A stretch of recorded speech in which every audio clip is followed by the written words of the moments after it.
Tant qu'il y a de la vie, il y a de l'espoir.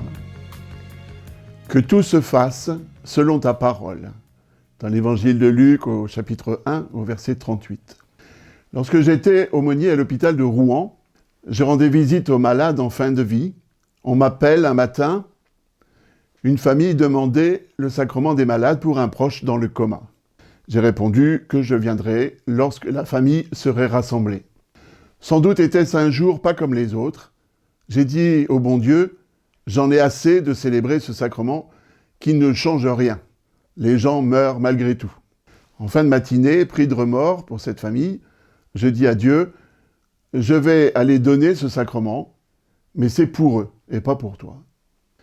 15 jours après, je passe dans les services et demande quand Madame Untel est décédée.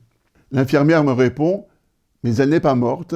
Tout d'un coup, elle s'est portée beaucoup mieux et elle est rentrée chez elle. Plutôt honteux, je suis allé à la chapelle demander pardon à Dieu de ne pas lui avoir fait confiance. Cet effet foudroyant de l'onction m'a servi de leçon et je n'ai plus hésité à célébrer ce sacrement. Ainsi donc, rien n'est impossible à Dieu et ce, malgré ma mauvaise tête. J'étais prêtre depuis peu de temps. Je n'avais pas encore compris que c'est Dieu qui agit et non pas moi. Il nous faut tous apprendre que c'est Dieu qui tient le gouvernail de notre vie, si nous lui laissons tenir la barre.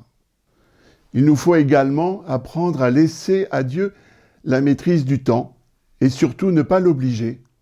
La vieille cousine de Marie a espéré longtemps avoir un enfant et l'improbable est arrivé. Marie aussi demande à l'ange comment cela va-t-il se faire. Et sa réponse est un modèle de confiance, que tout se passe selon ta parole. Allons-nous continuer à croire que pour nous aussi, grâce à Dieu, tout est possible ? Nous désespérons si souvent. Pourquoi ne pas faire le pari de l'espérance, au moins pour cet avant 2022 ?